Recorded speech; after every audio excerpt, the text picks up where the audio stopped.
शीतल एक कुशल गृहिणी थी। वह अपने पति के साथ लखनऊ शहर में रहा करती थी। उनके एक बेटा और एक बेटी थी। बेटी की शादी कुछ साल पहले कर दी थी। बेटा भी शादी करने लायक था और उनके पति राम सेवक जी अपने बेटे के लिए एक सुशील, पढ़ी लिखी, सुंदर लड़की की तलाश कर रहे थे। कुछ रिश्तेदारों ने उन्हें एक लड़की के बारे में बताया। शीतल जी, राम सेवक जी और उनका बेटा वैभव उस लड़की को देखने के लिए गए। उस लड़की को देखने के बाद वैभव ने शादी के लिए हाँ कर दी कि उसे वह लड़की पसंद है। कुछ ही समय में वैभव और अनुष्का की शादी धूमधाम से हो गई। अनुष्का अपने ससुराल में बहू बनकर आ गई। जब वह विदा होकर आ रही थी तब शीतल जी ने अपनी समधन से कहा कि हम बहू नहीं, बेटी लेकर जा रहे हैं। हम इस बेटी बनाकर रखेंगे। कुछ समय बीतता गया। अनुष्का घर के किसी काम में अपनी सास का हाथ नहीं बटाती थी। धीरे धीरे बहू का रवैया भी बदलता जा रहा था। शीतल जी घर का सारा काम करती थी ताकि घर में कोई कलेश झगड़ा ना हो। और शादी को 1 साल होने को आया था। एक दिन की बात थी। शीतल जी 2 घंटे से भूखी प्यासी दरवाजे पर बैठी रो रही थी और अपनी ही किस्मत को कोस रही थी। उनकी आंखों में गिरता एक एक आंसू उनके दर्द को बयां कर रहा था। तभी उनका हाथ अपनी कमर पर गया तो वो दर्द से कराह उठी कि तभी, अरे शीतल, इतनी ठंडी में आप दरवाजे के बाहर क्यों बैठी हैं? क्या घर में कोई नहीं है या फिर आपकी बहू ने आपको घर से बाहर निकाल दिया? हाँ भाई, पढ़ी लिखी और पैसे वाले घर की बहू लाओगी तो ऐसा ही होगा। शीतल जी की पड़ोसन आरती जी कहती हैं। तभी दूसरी पड़ोसन सरला जी बोली, अरे बहन, अब यह क्या ही बोलेगी? दूसरों के सामने तो बहुत अच्छी बनी रहती है, पर हमारी रसोई की खिड़की की दीवार तो इनकी खिड़की से लगी हुई है। पूरे दिन आवाज आती रहती है। इनकी बहू तो घर का एक काम नहीं करती, सारा काम इनसे करवाती है। यह कहकर कि मैं बड़े घर की बेटी हूँ और आपने ही कहा था कि बहू नहीं, बेटी बनाकर रखेंगे, तो अब झेलो। कोई बहू अपनी सास से ऐसी बात करती है, पर हमें क्या, हमारा तो मनोरंजन हो जाता है। इतना कहकर दोनों हंसते हुए वहां से चली गईं। उन दोनों की बातें शीतल जी के कानों को चुभ गईं और वो सोचने लगी कि क्या वो सच में इतनी कमजोर है? कल तक जो उनकी बहू उन्हें बातों से परेशान करती थी, आज उसे पता था कि शीतल जी मंदिर गई, तब भी वो घर बंद करके घूमने चली गई। बेचारी शीतल जी अपने साड़ी के पल्लू से अपने आप को ठंडी से बचा रही थी और सियों की बातों को सोच रही थी, पर ठंडी इतनी थी कि कितना बचती। कल की आई हुई बहू उन्हें एक पल भी चैन से नहीं रहने देती थी। उन्होंने निर्णय कर लिया, अब तो अपने लिए कदम उठाना ही पड़ेगा। सोचते सोचते वो उन दोनों को याद करने लगी जब उनकी बहू नई नई ब्याह कर आई थी और कुछ ही दिनों में अपने रंग दिखाने लगी थी।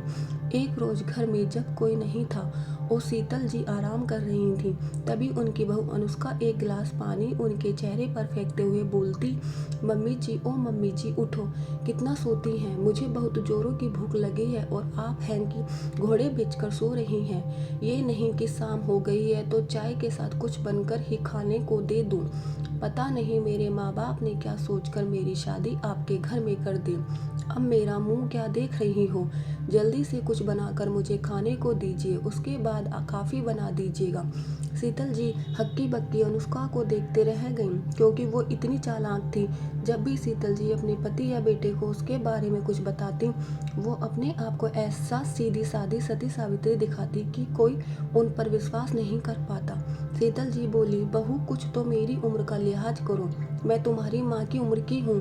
क्या तुम अपनी माँ से भी ऐसे ही बात करती थी और अपनी सोई हुई माँ को ऐसे ही जगाती थी? अनुष्का बोली, ओ हेलो, मेरी माँ से खुद को कंपेयर मत करो। हाँ मेरी माँ और कहाँ आप गवार जैसी दिखने वाली औरत। याद रखना, अगर अपनी बेटी और पति को सही सलामत देखना चाहती हो तो जैसा मैं कहती हूँ करती जाओ, वरना किसी दिन पुलिस में शिकायत कर दूंगी। ना कि तुम्हारा बेटा मुझे मारता पीटता है और तुम्हारा पति मुझ पर बुरी नज़र डालता है तो जेल में दोनों सड़ोगे और पुलिस को आने में देर नहीं लगेगी। अब जाओ रसोई में। इतना कहकर अनुष्का मोबाइल चलाने लगी। धीरे धीरे समय बीतने लगा। करीब 1 साल हो गए। कैसे कोई यकीन करता कि 12 महीने पहले आई नई बहू अपनी सास को इतना परेशान कर सकती है। धीरे धीरे शीतल जी के पति राम सेवक जी को भी दिखने लगा। एक दिन जब शीतल जी अपने कमरे में मलहम लगा रही थीं तब राम सेवक जी ने अचानक से देख लिया और जब राम सेवक जी ने पूछा तो शीतल जी की आंखों में आंसू आ गए और वो बोली, अब क्या बताऊं। एक दिन अनुष्का ने मुझसे कहा कि मेरे लिए चाय बना दो। मुझे चाय बनाने में थोड़ी देर क्या हो गई, उसने मेरे ऊपर चाय का भगोना उड़ेल दिया, जिस कारण मेरी कमर जल गई थी। मैंने आपको इसलिए नहीं बताया, अगर पता चला कि ये कैसे जली, अगर आप या वैभव कुछ कहते वो तो आप दोनों को जेल भिजवा देगी। कहते कहते शीतल जी रोने लगी। राम सेवक जी बोले, मुझे माफ़ कर दो शीतल, मैंने तुम्हारी बात पर यकीन नहीं किया। उल्टा मैं तुम्हें ही समझाता था कि बहू के साथ बेटी जैसा व्यवहार रखो। आज भी मुझे याद है वो दिन जब उस रात तुमने मुझे कहा था। कहते कहते राम सेवक और शीतल जी उस दिन को याद करने लगे। पहली बार शीतल जी ने राम सेवक से अनुष्का की शिकायत की थी। सुनो जी, देखो ना, शाम के 5 बज गए हैं। अनुष्का अभी तक अपनी सहेली के घर किट्टी पार्टी से लौटकर नहीं आई है। ना जाने इतनी देर ये लोग क्या करती हैं। सुबह के 11 बजे गई थी, अभी तक उसका कोई अता पता नहीं है। कई बार फ़ोन लगा चुकी हूँ लेकिन फ़ोन भी नहीं उठाती है। बहू की यही आदत मुझे बिल्कुल अच्छी नहीं लगती है। मैं कह रही हूँ अगर अभी इसे नहीं समझाया गया तो ना जाने ये आगे क्या करेगी। आप लोग तो घर में रहते नहीं हैं, रहना तो मुझे है इसके साथ। राम सेवक ने गर्दन घुमाई और घड़ी की तरफ नजर डाली तो बोले, सच में देर तो हो गई है, अब तक तो बहू को आ जाना चाहिए। ऐसा करो, बेबब से फ़ोन करके पूछ लो, शायद उसे पता हो। शीतल जी बोली, आप भी हद करते हैं, वो दफ्तर में होगा, उसे क्या मालूम कि बहू सुबह से निकली हुई है, बेकार में परेशान होगा। आप भी ना। राम सेवक जी टीवी पर न्यूज़ देखने लग गए। इधर शीतल जी दरवाजे से कमरे और कमरे से दरवाजे तक चक्कर लगाने लगी और सोचने लगी कि अभी 2 महीने पहले ही तो अपने इकलौते बेटे वैभव के साथ शादी कर अनुष्का इस घर में आई, पर बहू जैसी कोई बात नहीं उसमें, हर बात में अपनी ही चलाती है। जब उसे देखने गए थे तब तो उसकी माँ ने बहुत तारीफ की थी। यही सोचकर राम सेवक जी और शीतल जी ने हाँ कर दी थी कि लड़की परिवार में रहती है, संस्कारी होगी, पर कहते हैं जैसा दिखता है वैसा होता नहीं है। वैसी ही हालत अनुष्का की थी। जब शीतल जी अनुष्का को देखने गई थी तो बहुत खुश होकर बोली थी कि हम तो इसे बहू नहीं बेटी बनाकर रखेंगे। कहने और करने में फ़र्क होता है। इस बात को अनुष्का खुद नहीं समझ पाई और शादी के बाद उसने भी बहू जैसे कोई लक्षण नहीं दिखाए।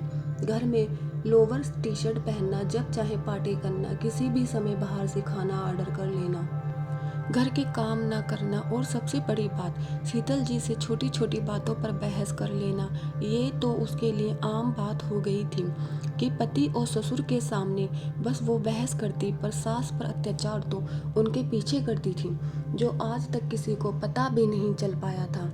शीतल जी समझाती भी तो अनुष्का उल्टा जवाब दे देती और जब कोई इधर उधर नहीं रहता तो अपनी सास पर हाथ भी उठा देती और कहती, मैं तो आपकी बहू हूँ, इसलिए मेरे साथ आप हमेशा ऐसा व्यवहार करती हैं। क्या आप अपनी सगी बेटी को इतना रोकती? आप जब मुझे देखने आई थी तब तो कहती थी कि तुम्हें बेटी बनाकर रखूंगी, अब क्या हो गया? शीतल जी घर में शांति बनी रही इसलिए चुप रह जाती। राम सेवक जी से बोलती तो राम सेवक भी उन्हीं को समझा देते और कहते, अरे अभी बच्ची है, कुछ दिनों में समझ जाएगी, थोड़ा सब्र रखो। एक रोज़ शीतल जी ने जब वैभव से कहा तो वैभव बोला, मम्मी आपके ज़माने में और आज के ज़माने में बहुत फ़र्क है। पहले बहू सिर्फ बहू होती थी, पर आजकल बेटी जैसी ही होती है। थोड़ा वक्त दो, वो भी सब समझ जाएगी। शीतल जी को लगा जब पति और बेटा दोनों कह रहे हैं तो उन्हें ही थोड़ा सब्र रखना चाहिए, पर आज तो हद हो गई। सुबह वैभव और राम सेवक जी के ऑफिस जाने के बाद ही अनुष्का अपनी सहेली के घर निकल गई, लेकिन अभी तक नहीं आई। शीतल जी चिंता में थी। अचानक राम सेवक जी बोले, एक कप चाय मिलेगी? शीतल जी कहा ध्यान टूटा और वो बोली, आपको चाय की पड़ी है? भला ये कोई बहू बेटी के लक्षण है? आने दो बहू को, आज तो साफ साफ बात करके रहूंगी। शीतल जी घबराते लगी। इतने में वैभव जी घर आ गया और बोला, क्या बात है मम्मी, ऐसे क्यों बैठी हो, किसका इंतज़ार कर रही हो? राम सेवक जी मजाक करते हुए बोले, हाँ भाई, हमारा तो आज तक इस तरह से इंतज़ार नहीं किया। राम सेवक जी की बातों पर शीतल जी ने उन्हें घूरते हुए देखा और बोली, आप लोगों को मजाक सूझ रहा है? यहाँ शाम हो चुकी है लेकिन बहू अभी तक घर नहीं आई है, पता नहीं कहाँ रह गई।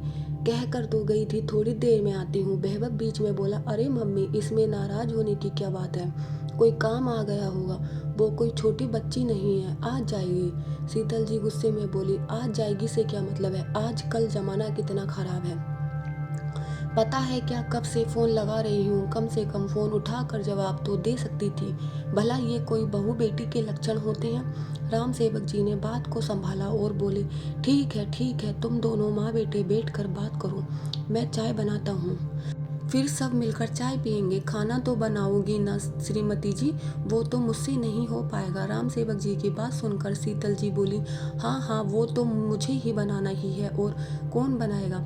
सब बातें कर रहे थे, इतने में बाहर एक गाड़ी रुकी, उसमें से अनुष्का उतरी। आते ही सोफे पर बैठते हुए बोली, आज तो सचमुच बहुत थक गई हूँ, पर किट्टी पार्टी करके मज़ा आ गया। तब शीतल जी बोली, बहू तुम बोल कर गई थी कि थोड़ी देर में आ जाऊंगी, और तुमने तो पूरा दिन नहीं लगा दिया। शीतल जी का इतना पूछना हुआ कि उसका उन पर भड़कते हुए बोली, आप कौन होती हैं मुझे रोकने वाली, मेरी माँ ने मुझे कभी नहीं रोक टोक, और आप ही तो कहती हैं मैं आपकी बहू नहीं बेटी हूँ, क्या बेटी को कोई ऐसी रोकता टोकता है। बहू, और मैं तुम्हें कब से फ़ोन लगा रही हूँ, तुम फ़ोन उठा क्यों नहीं रही थी, भला ये कोई बात हुई, मुझे कितनी चिंता हो रही थी। अनुष्का बोली, मम्मी जी मैं कोई छोटी बच्ची नहीं हूँ, पार्टी करने गई थी, लौट कर तो घर ही आती ना, आप बार बार फ़ोन पर फ़ोन किए जा रही थी, कितना ख़राब लग रहा था मुझे अपनी सहेलियों के सामने, इसीलिए मैंने फ़ोन का वॉल्यूम ही बंद कर दिया, और इसमें इतना बिगड़ने वाली कौन सी बात है। अरे बहू, एक बार फ़ोन करके बता तो देती, कम से कम मेरी टेंशन कम हो जाती। ये तुम्हारा मायका नहीं ससुराल है, मायके में तुम बेफिक्र होकर रहती थी, मन किया तो काम किया, नहीं किया तो छोड़ दिया। दो भाभियां हैं तुम्हारी, सब संभाल रही हैं, पर ये तो तुम्हारा ससुराल है, तुम खुद यहाँ एक बहू हो, वो भी इकलौती, इस घर का भला बुरा तुम्हें ही तो सोचना है। आखिर अपनी जिम्मेदारियों को कब उठाओगी, मैं आज हूँ कल नहीं, सब कुछ तुम्हें ही तो संभालना है। अनुष्का धीरे से बोली, कल की जगह आज ही मर जाओ तो अच्छा है, पर मरती कहाँ हो। देखिए मम्मी जी, फिर तो आपको शादी से पहले मुझे बोलना ही नहीं चाहिए था कि हम तुम्हें बहू नहीं बेटी बना कर रखेंगे।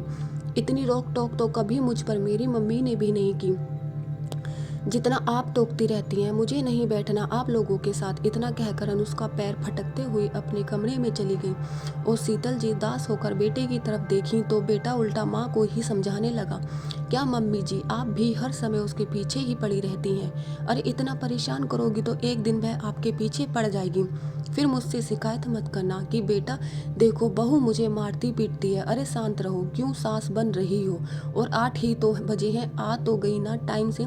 यही आपकी बेटी होती तो क्या आप उसके साथ भी इस तरह से बात करती। अपनी बात पूरी करके वह भी अपने कमरे में चला गया। शीतल जी को बहुत बुरा लगा, उदास मन से वह कमरे में आ गई और पलंग पर बैठ गई। उन्हें इस तरह उदास देखकर राम सेवक जी बोले, शीतल तुम्हें नहीं लगता कि तुम अनुष्का की सास बनने की कोशिश कर रही हो। अभी बाहर जो भी हुआ, क्या उससे घर की शांति भंग नहीं होगी, बेवजह क्यों बवाल करती हो। शीतल जी बोली, आपको भी यही लगता है कि गलती मेरी है, बहू का यूं लेट तक आना, मेरा फ़ोन ना उठाना, घर की कोई जिम्मेदारी ना लेना, ये गलत नहीं है। अरे क्या आपकी बेटी अगर इतनी रात को बाहर रहे तो आपको चिंता नहीं होगी। मैं भी तो उसे बेटी ही मानती हूँ, पर उसने मेरी बात का तो गलत अर्थ निकाल लिया, और वह मेरे साथ कैसा व्यवहार करती है मैं आपको बता भी नहीं सकती। घर के शांति बनाए रखने के लिए मैं कितना कुछ सह रही हूँ, मैं आपको बता भी नहीं सकती। कहते कहते वह रोने लगी। राम सेवक जी बोले, अरे तुम छोटी सी बात को क्यों बड़ा बना रही हो, अगर उसे बेटी की तरह मानोगी तो खुश रहोगी, अब तुम्हारी अपनी बेटी होती तो। कहते कहते राम सेवक जी चुप हो गए। शीतल जी उदास होकर अपना फ़ोन लेकर बरामदे में आकर बैठ गईं और अपनी भाभी से अपने मन की बातें करने लगी। भाभी बोली, देख शीतल, बहू और बेटी के बीच में फ़र्क तो होता है, यह बात अनुष्का को समझनी ही पड़ेगी। और रही बात नंदोई जी और वैभव की, सब इंसान को पका पकाया मिलता रहेगा, तब तक वो हाथ पैर क्यों चलाएगा। तेरे पति और बेटे के सारे काम तू कर देती है, इसलिए उन लोगों को क्या फ़र्क पड़ेगा कि अनुष्का घर का काम करती है या नहीं, अपनी जिम्मेदारियां समझती है या नहीं। तुम्हें खुद ही कोई कदम उठाना पड़ेगा, तभी तुम खुद की मदद कर सकती हो। तुम समझ रही हो ना मैं क्या कहना चाहती हूँ। अपनी भाभी की बात शीतल जी को समझ में आने लगी। उन्होंने थोड़ी देर में फ़ोन रख दिया। मन ही मन न जाने उन्होंने क्या फ़ैसला लिया और अपने कमरे में आ गईं।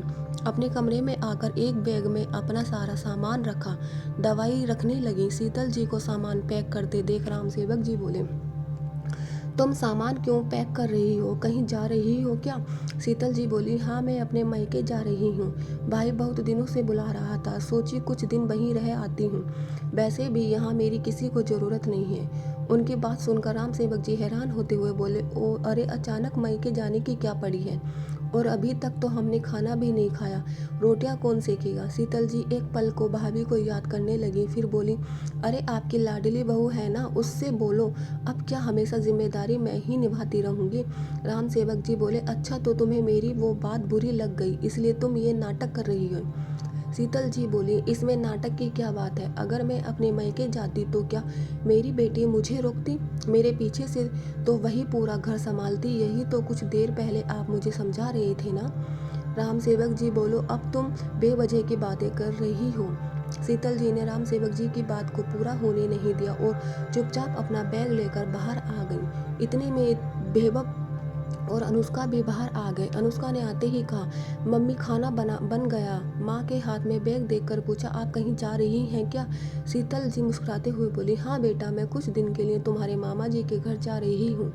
बहुत दिन हो गए हैं, मुझे बुला रहे थे, इसलिए सोचा थोड़ा मूड बदल जाएगा। इतना कहकर शीतल जी बिना किसी से कुछ बोले वहाँ से चली गईं। शीतल जी के इस कदम से सब हक्के बक्के रह गए, लेकिन भूख तो जोरों से लगी थी। बेहबब ने अनुष्का की तरफ देखा और कहा, अब अनुष्का बोली, अब क्या मैं भी थक कर आई हूँ, आज तुम खाना बना लो। वैसे भी तुम्हारी मम्मी सब कुछ तैयार करके तो गई होंगी, तुम्हें सिर्फ रोटी ही तो बेलनी है, चलो मैं सब्जी निकाल देती हूँ।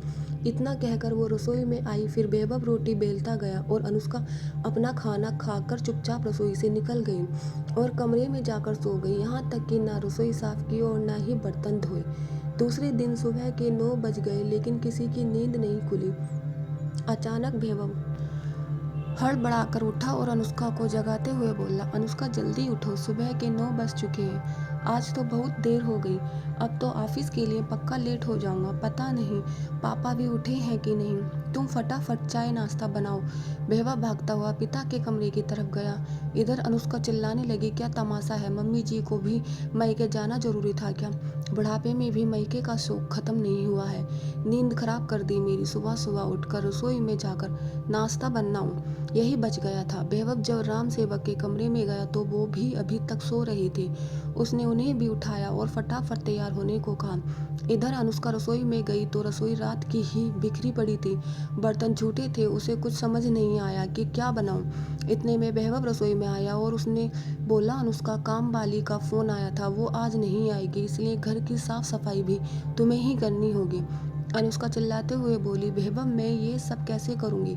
रसोई बिखरी पड़ी है, रात के झूठे बर्तन पड़े हैं, ऊपर से तुम कह रही हो काम वाली भी नहीं आएगी। पिछले 3 दिन से वो छुट्टी ले रही है और कितनी छुट्टी लेगी, मुझसे नहीं होगा ये सब। या तो तुम यहाँ रुक कर मेरी मदद करो, वरना मैं भी अपने मायके चली जाऊंगी। अनुष्का की बात सुनकर बेहबब एक पल के लिए बिल्कुल चुप हो गया और बोला, अनुष्का मम्मी भी तो ये सब अकेले आज तक संभाल रही थी ना, तुम तो कभी उनकी मदद करने भी नहीं आती थी। फिर अनुष्का गुस्से में बोली, मुझे नहीं पता ये सब, तुम्हारी मम्मी ने ये सब जानबूझकर किया है, बस मुझे परेशान करने के लिए। अच्छा होता मेरे आने के कुछ रोज बाद ही वो मर जाती। चलो हटो, मैं अपने मायके जा रही हूँ, तुम देख लो तुम्हें क्या करना है। बड़बड़ाते हुए वो अपने कमरे में चली गई। उसकी यह बात जब राम सेवक जी ने भी सुनी तो वे हैरान रह गए। उनके पीछे उनकी पत्नी कितना कुछ सह रही थी और उन्हें बताने की कोशिश भी कर रही थी, पर वह यकीन नहीं कर रहे थे। शीतल जी सब कुछ करते हुए चेहरे पर मुस्कुराहट बनाए रखती थी, पर बहू एक दिन भी घर नहीं संभाल पा रही, जबकि वो अपने बेहबब हमेशा उसकी मदद करते हैं। राम सेवक जी बेटे से बोले, बेटा मैं ऑफिस जा रहा हूँ, चाय नाश्ता वहीं कर लूँगा, आज तुम घर पर रहकर अनुष्का की मदद करवा दो। इतना कहकर वो बिना चाय नाश्ता किए ही चले गए। इधर अनुष्का ने अपनी मम्मी अनुराधा जी को फ़ोन लगाया और कहा, मम्मी मैं मायके आ रही हूँ। अनुराधा जी बोली, आज अचानक कैसे मायके आ रही हो, सब ठीक तो है ना? अनुष्का बोली, यहाँ कुछ भी ठीक नहीं है, मेरी सास तो रूठ कर अपने मायके जाकर बैठ गई है। पता नहीं लोग शादी से पहले ऐसा क्यों कहते हैं कि हम बहू को बेटी बनाकर रखेंगे। सच बोलने में और करने में बहुत फर्क होता है। मेरी सास एक नंबर की झूठी निकली। बड़बड़ाती हुई अनुष्का ने कल का पूरा किस्सा अपनी माँ को सुनाया। अनुराधा जी बोली, अच्छा तो तुम काम के डर से मैके आ रही हो, तो तुम्हें तो मेरी जैसी सास मिलनी चाहिए थी, जो बहू को डांट फटकार कर एक तरफ बैठा कर रखती है। खबरदार, जो तुम मेरे घर आई तो तुम्हारी बात सुनकर कहीं मेरी दोनों बहू बिगड़ ना जाएं और मेरे सर पर तांडव ना करें। अनुष्का बोली, मम्मी आप मुझे मेरे ही मैके आने से रोक रही हैं। अनुराधा जी बोली, क्यों ना रोकूं, अपना घर संभाल नहीं पा रही हो और मेरे घर में आग लगाना चाहती हो। इज्जत से आओगी तो स्वागत है, लेकिन इस तरह से लड़ झगड़ कर कभी आई तो मेरे घर के दरवाजे तुम्हारे लिए हमेशा बंद रहेंगे, समझ लो। इतना कहकर अनुराधा जी ने फोन रख दिया। अनुष्का हैरान रह गई कि उसकी माँ उसकी नहीं बल्कि उसकी सास का पक्ष ले रही है। अब तो मजबूरन अनुष्का को घर का काम करना ही था, इसलिए रसोई में गई और पति को काम करता देख थोड़ी सी हिम्मत जुटाई और वो भी घर की साफ सफाई में उसकी मदद करने लगी। दोनों ने मिलकर घर का काम किया, लेकिन उतने में ही दोनों थक गए, इसीलिए दोपहर में खाना दोनों बाहर से मंगवाया। इधर अनुराधा जी ने शीतल जी को फोन करके अपनी बेटी के बर्ताव के लिए माफी मांगी और कहा, समदन जी आपने बिल्कुल ठीक किया। कई बार अपने बच्चों को सही रास्ता पर लाने के लिए हम माँओं को कड़क कदम उठाने ही चाहिए। आप जो करेंगी बिल्कुल सही करेंगी। शाम होते होते सबको अपनी अपनी गलती का एहसास होने लगा था, इसलिए राम सेवक आते समय शीतल जी को मनाकर अपने साथ घर ले आए। शीतल जी के घर आते ही अनुष्का और वैभव भी उनसे माफ़ी मांगने लगे। आखिर धीरे धीरे सब कुछ सही हो गया। अब अनुष्का अपने सास ससुर का बहुत अच्छे से ध्यान रखती और सारा घर संभालती थी। यह सब देखकर शीतल जी और रामसेवक जी पहले नहीं समा रहे थे, अब घर में सभी लोग हंसी खुशी जीवन बिता रहे थे। तो दोस्तों, इस कहानी के बारे में आपको क्या कहना है और यह कहानी आपको कैसी लगी, कमेंट में ज़रूर लिखना।